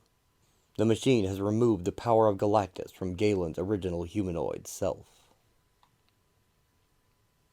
Rising Storm, Part 4. Make no mistake, the essence of Galactus still exists. The universe is not out of danger, and entire planets are still in peril. Galactus may, for the moment, no longer be the great devourer of innocent worlds, but his hunger remains insatiable. Galen opens his mouth wide, intent on taking a bite out of a pool table's 8-ball. Oh, fuck. Yoink. Ben Grimm snatches it from his hand before he does. That was an endemic comestible, was it not? I don't know, because I didn't understand either of them words. All I can tell you is that I don't want to be the guy taking Galactus to the dentist. Galen, whatever. And don't lick the chalk, neither. Just relax and take in the, ambiance. I brought you here to Maisie's, because this joint's got the best hot dogs in all of Yancey Street. What I owe you, Maisie? 5? How's about a tip? Matt Murdock is Daredevil. Pass it on. Just kidding, gorgeous. Here you go. Hey, I want you to meet my pal, Galen. Galen, what's that, handsome? Czechoslovakian? You know, my parole officer's Greek. He's, from a little further out, Maze. You emit an intriguing odor, Earthling. Huh, I think he likes your perfume, doll. Tell you what, rustle us up a couple of francs with everything. And go double on the jalapeno. There you are! Reed enters and stretches his arms around Ben and Galen. Have you lost your mind sneaking away like that? Unclench, will you? You're supposed to be showing Galen a slice of humanity, right? Well, before you go introduce him to the peer resident of the New York Opera Society or some equal highfalutin, I want him to meet some folks who was genuine. Ain't that right, Lurleen? Man, I wish I'd stop having these blackouts. See? Hang on. I believe I checked my chapeau. Thing, I've been looking everywhere for you. I don't have the patience for your foolishness. Gee, you are peeved. You only call me Thing when you're mad. Reed pulls them outside and whispers to Ben while Galen busies himself eating a pretzel from a street cart. I remind you that, thanks to Johnny, we've been given a one-time only chance to temporarily liberate Galen from the cosmic power that makes him a god. And the key word in that sentence is temporarily. But that power is out there. It will return to Galactus. In a month, in an hour, who knows? So in that time, it's up to us to rekindle in Galen the humanity in his soul that was snuffed out 5 billion years ago. It's a slim hope, but perhaps, just perhaps, we could expose Galen to enough beauty to reawaken his sense of empathy, so that when he does become Galactus again, he'll think twice before exterminating entire races with barely a notice. In Reed's lab, Quasar has begun a calibration process that, when it is complete in 24 hours, will return Sue and Johnny's powers to normal. Quasar tells them he can sense Galactus' powers searching for him out in the universe, and he'll do what he can to give them as much time as possible, but eventually it will find and re-empower Galen. They wish each other well as he departs. Say, do you mind turning down the heat? I'm roasting in here, and I haven't actually sweated in, like, forever. I'm sorry. No problem, I can put up a force field. No, I'm sorry I've shortchanged you over the years. The torch powers are much harder to control than I've ever given you credit for. Please note that I'm passing up an opportunity to gloat. And yes, I remember how long it took me just to learn how to sneeze without fireballing the room. But Human Torch is still a cool job description. I say let's get this situation back to normal. Will you miss the invisibility in the force fields? Or the power cosmic? Johnny remembers sailing through space on an invisible platform. Cool. I'll be fine. Don't worry about me. Central Park. Did you see me, Uncle Ben? Uncle Johnny? I went backwards and everything. You were great out there, little man. You want to show Mr. Galen how it's done, Franklin? Galen, do you want to give this skating stuff a spin? No. You don't gotta be mean about it. Am I expected to be touched by these shamelessly transparent emotional manipulations? Is your objective to shame me? Moreover, why should I be charmed by these germ-ridden urchins you brought along with us? Why, I oughta. Johnny restrains Ben from hitting Galen with his shields. Stand in line. He's been calling out the worst in everything since he set foot here. Hey, Galen, this is New York, pal. This is the greatest city on Earth. How sad for you, jerk. Understand, Ta, the world from which I originally came, was at the pinnacle of spiritual and technological development. Comparatively, this is a cesspool. In fact, our sanitation systems were more pleasant than this. Fossil engines? Still? My companions and I sacrificed our very lives in a failed attempt to combat the entropic energies that tragically engulfed and ended our universe. If there were any cosmic justice, this universe would likewise be swallowed by an unchecked wave of extra-dimensional force. It would be a mercy killing. Ben picked up a large rock. Ben, chill. I know, but... Johnny stops him from smashing Galen with it. Gah! Why did you have to be such a jerk? Remember the Silver Surfer? He thought we were ants too, but he came around. We won him over. Now he's a decent guy. Yeah, but look who taught him about the world. Alicia. At the Guggenheim Museum of Fine Art, Alicia Masters shows Galen an Andy Warhol painting of Marvel heroes. And this one is the artist's way of making a comment on the power of color and identity. However, subject matter aside, I'm not sure Warhol is the best example of mankind's capability for artistic achievement. So, moving on. Not so fast, sir. There's no eating in the Guggenheim. Is that you, Henry? We got special permission. It's all right. Are you here to see the... I mean, there's a viewing of... Oh, jeez. I mean... It's fine, Henry. But I bet the look on your face is priceless. How about leading a blind girl over to the Impressionists? Now, if this one's how I've always envisioned it, then notice how the artist's thick brushstrokes evoke the subject's heart rather than its details. It's probably one of the 2 or 3 most groundbreaking paintings in all of history. What do you think, Galen? It's pedestrian work, rather unremarkable. If this is the best the human race can express itself. Nonetheless, I suppose you can be excused your opinion given your ocular shortcomings. Next, you'll tell me that this grotesquerie is worth my attention. Galen gestures towards a statue of a woman. Probably not that one. Charming friend you have here, Susan. Moving along. You're pushing it, buddy. Did no one explain why Alicia's so eloquent about art? Galen, she's one of North America's most accomplished sculptors. That statue you just insulted, for example, is her piece. Really? If she's blind, why would she even attempt something like that? Why would she not simply surrender herself to her affliction? You wouldn't understand. This is a Cézanne, Notice how much can be suggested with simple forms and color planes. His techniques form the foundation of modern painting. And so went the rest of the day. Alicia and I did our level best to show Galen as much of the magic of New York life as we could in one afternoon. But everywhere we went, Galen seemed to focus only on society at its most broken. Almost as if he were looking for things to be contemptuous of. I so wanted to slap the sneer off his face. Tell me things are going better here. Would that I could. Sadly, however, like all the other discoveries I've made since we returned, this dimensional portal ended up being a complete bust. There, it's sealed. We can leave. Reed and Sue exit a portal filled with glowing energy and re-enter his lab through a heavily shielded chamber. I was sure I'd found an energy realm that would permanently satisfy Galactus' hunger, but it's far too dangerous to open this portal long enough to lure him inside. If let loose, the chain reaction from the energy spilling out would set our atmosphere afire, for starters. Then, well, never mind. Let's just say it's a dead end. But I'm not giving up. Why not? Why, you arrogant... Sue. Because, Galen, I want more. I want success. It's a common trait among most of the races we've encountered in our voyages. Ambition. A natural inclination to strive for achievement and betterment. Look around you. All my work here? All these inventions? They're at the cutting edge of knowledge, Galen. No, Sue, that's not my point. It's that there are hundreds of labs like this all over the world, staffed by men who have insights I don't. Literally hundreds. And in the next generation, there'll be 1,000 more, and thousands beyond. All erected around the sole purpose of creating a future filled with accomplishment.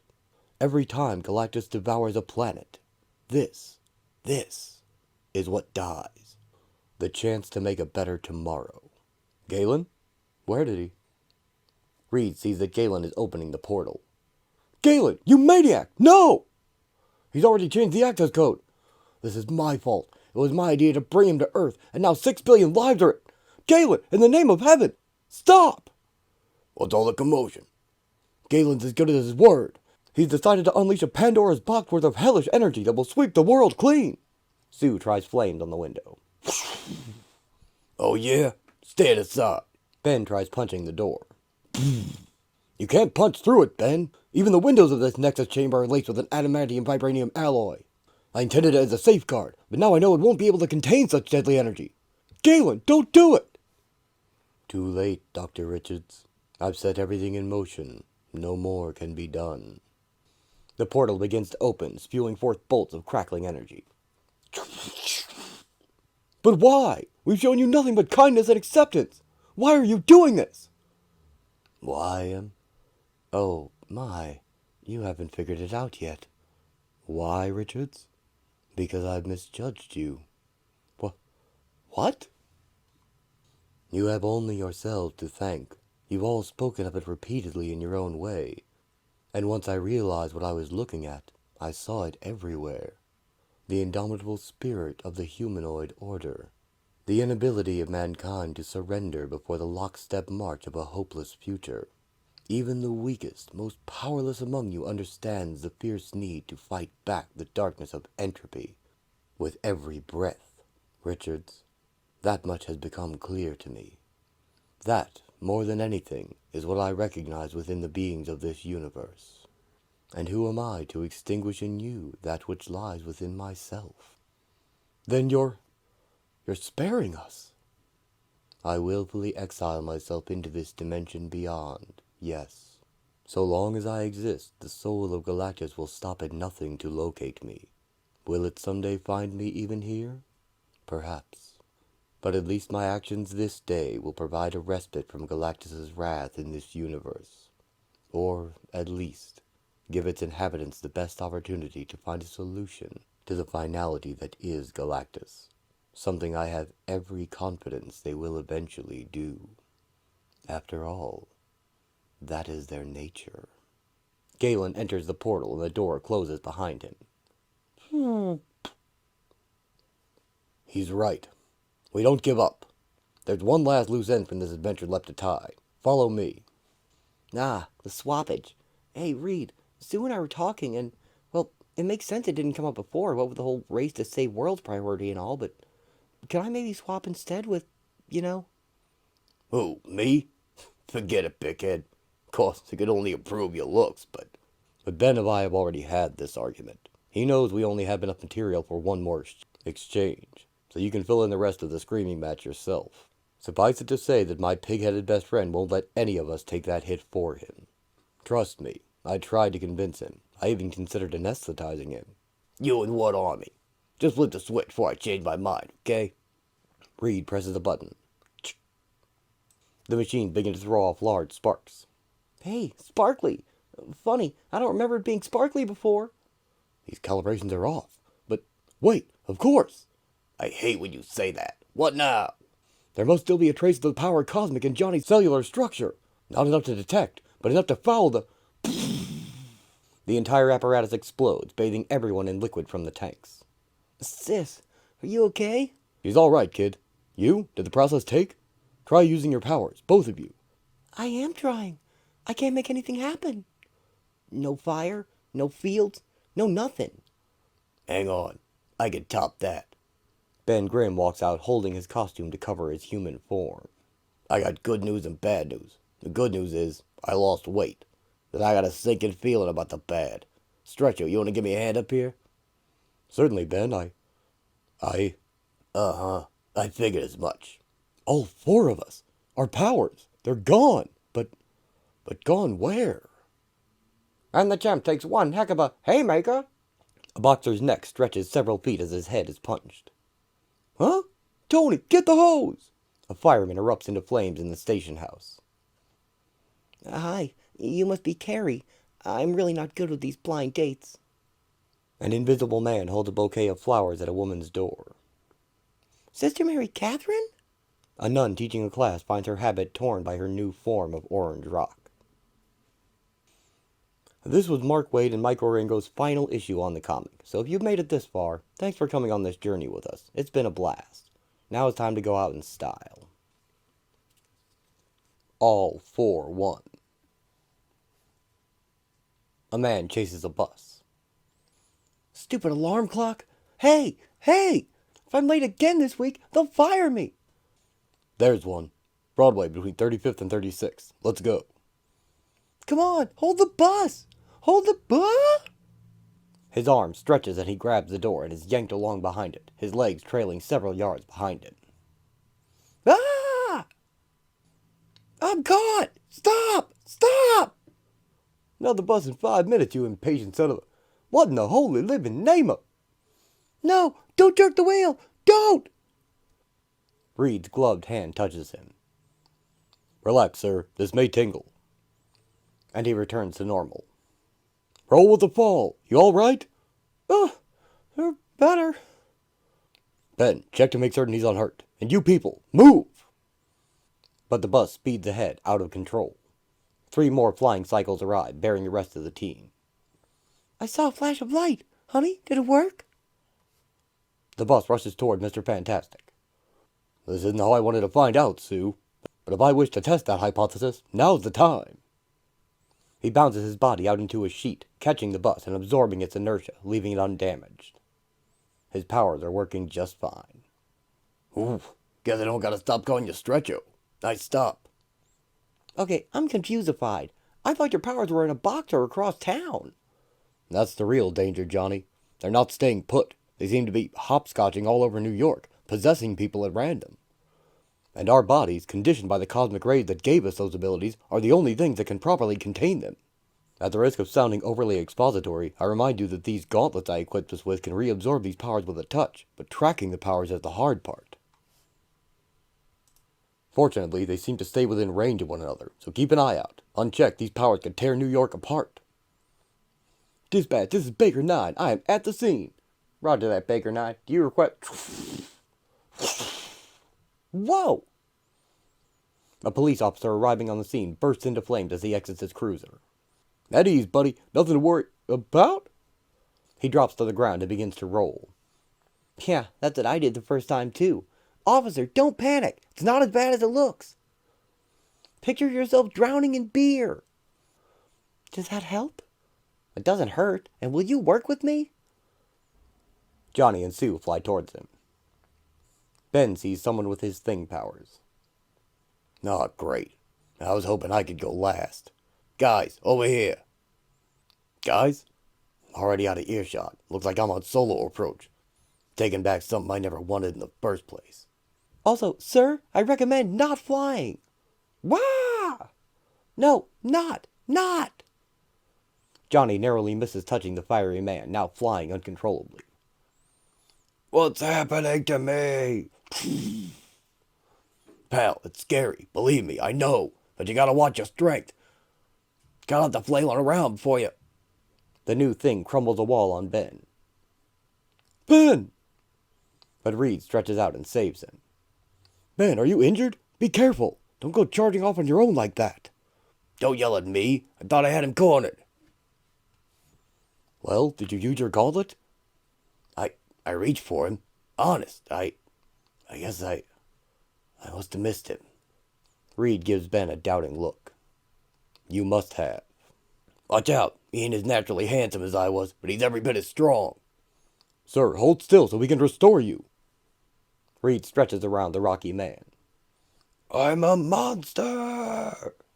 Gee, thanks. Blast it, we moved too slowly. The power's traveling again. He returns to normal as the power moves on. I cannot apologize enough for this, sir. Here's my card. Bill the Fantastic Four for your clothing and any personal losses. And have your employer contact us regarding your truck. How'd you do, Bickhead? Same as. Power zip-zapped away, which makes us 1 for 3. With that record, we could be the Tampa Bay Devil Rays. Geez, Stretcho, what is it with you and cosmic rays? Sure, you only made 2 mistakes in your entire life, but they were doozies.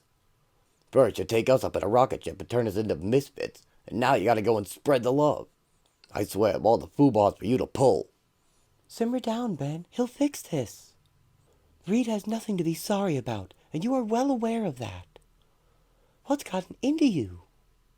Ben glances at Reed and Sue's held hands, but says nothing. Johnny comes in over Reed's communicator. Burning man to leader! Burning man to leader! Come in, leader! Johnny, are you scouting the area? Roger that. I've located another bogey. We'll need Sue for this one, but tell her to bring her wallet. Why? Because there's a 2-drink minimum. Nearby, angry customers storm out of a gentleman's club. What a rip-off. Funny. I wasn't prepared to learn anything new about myself today, but this is actually weirdly erotic. Still, miss, may I make a suggestion? Ain't paying no cover charge for this. Yeah? Any second now, you're going to look down at yourself and realize why everyone's leaving in a huff. And you might want to try not to... Scream. Calm down, I've got you. Sue dumps a glass on Johnny's head. You know the rules. No hands. This one's yours, Sue. I'll hold her while you... Yeah, no. I really think I should be the one to grope the naked lady, okay? Settle down, sweetie. This is for your own good. Wah! Sue climbed up onto the stage. Susie. Unclean. Pole. Ah! Didn't get to her fast enough. These are mine, right? The hands, yes. The team exits a house of questionable repute. Verified. I'm having to calculate on the fly, but I found a definite pattern to the paths on which the manifestations leap in relation to one another. And... hang on. Reed stretches back and grabs Johnny. I'm on stakeout. Nice try. 5 minutes later. Johnny misses touching a doctor. Nuts. 10 minutes later. And a steel worker. Nuts. 15. No. Oh, wait. Belay that epithet. I did it. Easy, Nellie. That a girl. But he catches the equine torch, ending the most frightening experience of one horse's life. 16. Ahoy, hoy. This way. I see an invisible force field. See, of course, being a relative term, it's more people's reactions that I'm picking up on. I didn't actually mean that I see... We get it! The team arrive at a woman who has encased herself in a dome shield. Do something! She'll be fine. First, tell her not to flip out. You don't understand. Dorita has asthma and she went for her inhaler and suddenly she couldn't touch it. And then we couldn't touch her. And it's like there's a wall around her and she can't breathe and... Sir, sit down. I'll handle it. Doria, right? Doria, listen to me. Huh? Hurts. Then let me help you.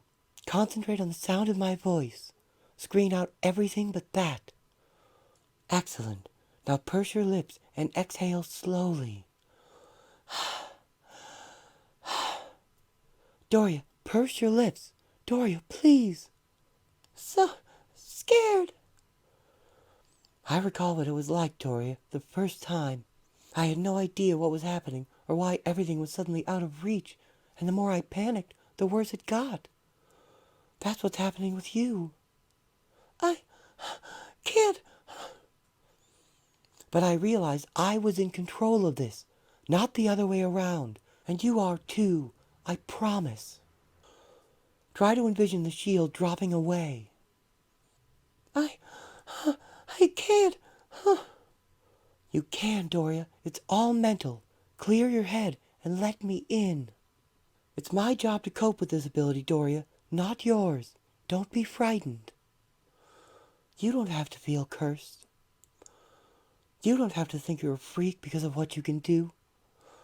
Think you're some sort of lab specimen that everyone's staring at. Because I don't. This power is a wonderful gift that I have never regretted for one instant. I want more than anything to get it back, so I can be normal again. Reed smiles. The shield begins to fade. That's it. Beautiful. See? We're going to be just fine. Sue touches the woman, regaining her powers. Reed is writing notes on his glove. You forgot to vector the hypotenuse. What in the world are you talking about? Here, let me show you. Ben, give that back. Ben takes it from him, examining the equations. You see? Right here. Your coefficient is all binomial. Ask Johnny. He'll tell you. Ben, stop fooling around. I'm just messing with you. Tell you what. How's about I buy us all a round of coffee before we hit the bricks again? Ask Susie. That's her coming back, right? Ask me what? You made it to the hospital in time? Did that girl get the proper medical attention? She's good. Where to next? Now that we're powered again, you, Johnny, and I need to continue the search uptown. Ben, on the other hand, should go away and check on the children so he can stop holding us back. Huh? You heard me. Get out of my sight. Me? What'd I do? It's what you're not doing, and it sickens me. You missed your target early on. You want a coffee break. You aren't duping anyone, Ben. You're intentionally risking innocent lives to avoid the inevitable. That's inexcusable, even for you. Even for... What's that supposed to mean? That your behavior is abhorrent. Get away from me. Go home. Trust me, we'll use Sue's force fields to corral the next thing mutate we find and bring him to you for the transfer. In the meantime, enjoy being irresponsible. You don't know what you're talking about, you jerk. You want me out of your hair? Done. Ben flies off. I never agree with Benji, but that was jertacular. He would never sabotage us. Of course not, but I had to make him angry enough to leave so we could get down to business. Johnny, Sue and I made a decision earlier, and... Decision? You didn't leave it open for discussion. And what Ben doesn't know is that I gave him a bogus gauntlet. Unlike ours, his doesn't do anything. What? I had to include him on the initial sweep so he wouldn't catch on, but... Well, when I said our energies have to go back into our bodies for the good of everyone, I didn't say into which bodies. According to my readings, there's nothing preventing me from taking Ben's power as well as my own, leaving him cured at last. Reed, I love Ben too, but this? I tried to do it earlier, but I wasn't quick enough. It's settled. The accident that made Ben the Thing was my fault. I'll never repay the debt I owe him, but this is a start. Wow. Just wow. Save the accolades. Let's move. We can't fool Ben for very... Reed, what is it? Oh, no. Reed realizes that Ben has switched their gloves. Ben flies on the cycle towards his powers. Whoa! Johnny chases after him. Ben, I'm ordering you only once. Stand down. Don't make me tackle you. Bite me, matchstick. I was an all-state running back. Besides, you and Susie tried to catch me without sending this bike bouncing through the crowd. I dare you. Reed and Sue join the chase. Ben, wait up! Let me explain! And you, I got nothing to say to you. Buzz off. Ben! You heard me, playing me like a fiddle. I may be dumb, but I ain't stupid. Ben flies down into the subway. I never said you were... When did you figure it out? First thing, literally. Back on Broadway when I gloved that fella, and it didn't take. I hadn't realized you'd actually made contact. I just assumed. I know what you assumed, but I did my bit. There was no exchange. And knowing you like I do, the rest fell right into place. God, for a genius, you're such an unbelievable moron. Reed stretches after him. Ben flies onto the tracks. You don't get it, Stretcho. You making yourself into a monster? That ain't just a matter of buying sturdier test tubes. How about you take your head out of your butt for a change? And don't be such a selfish jackass. Reed stretches after him. Out of line, mister. How is anything I've done today selfish by any definition? Enlighten me. Glad to. Listen up. You take this hit, every day afterward you gotta spend rejiggering your lab so you can build stuff without breaking it. It's time lost. A day the world ain't better because of something you discovered some afternoon. If you think I want that on my conscience, that any of us do, then ask yourself why we're so proud to be on your team. How come we watch your back? Reed, it ain't just looking ugly. It's never, ever feeling your kid's kiss on your cheek again, or Susie's hand in yours. Nah, you're you, and I'm me, and that's the cosmic plan. Stop fussing with it. Ben, all that aside, I beg you to reconsider. We can make this work. Reed is closing in. Let me do this. The current thing tears up the tunnel. I'm your friend. I know. Ben makes contact and regains his powers. I know. What's your name, pal? Alan, what made me? Am I in trouble? Nah, temporary insanity. You should have been around for my first day on the job. Come on, Alan. Let's get you some fresh duds and a hot meal. Then we gotta head home. Yay! Mommy, Daddy, did you bring me any superpowers? Yes, you're super handsome. Where's Auntie Alicia? She taking a nap? Nap! There, one big happy family. Val, your Uncle Ben did something extra brave today, and he deserves a big reward. Ready? Susie, careful. These mitts ain't exactly for handling fine china. Shush. Here, she has something for you. Sue hands Valeria to Ben. Nap! Alright, I got the little rugrat. Now what? She kisses him on his rocky cheek. Oh. There's no vacuum being you. You mean it doesn't suck? Geez, learn English already. And yeah, it don't. Always. Suddenly an alarm goes off. Uh-oh. Franco, go tell babysitter Alicia she's still on the clock. That's the alarm for trouble in the microverse. We got an alarm for that? We have an alarm for everything. What, are you new here? Man, it just never lets up, does it? Go, go, go. Defend, prevent, thwart. Month in, month out. I, for one, am a very tired Imaginaut. Lightweight. No, I hear him. Maybe we should leave the adventuring to someone else for a little while. We can always come back to it, right? Spoken with all the sincerity of an addict in denial. You love this life. Wouldn't trade it. How about you, honey? Does this ever feel like a grind to you? It could. If it were simply me against the unknown, I truly believe I would have collapsed by now under the daunting enormity of finding new challenges. But what I've learned over the course of our careers is that working alongside good partners makes all the difference. As long as you're with friends, there's no limit to the adventure out there. Nuff said. The end. Nuff said indeed, Ben. If you've reached the end of these 3 episodes, there's nothing else I need to tell you to convince you what a great run of comics this was. I think it helped redefine and modernize the team for the current era of Marvel, and I kept reading beyond this point for quite a while, as well as picking up the more darkly toned and serious Marvel Knights book, simply titled Four. The Fantastic Four have been a staple of the superhero world for going on 70 years or more now, and yet their adventures remain as vibrant as the day they were printed.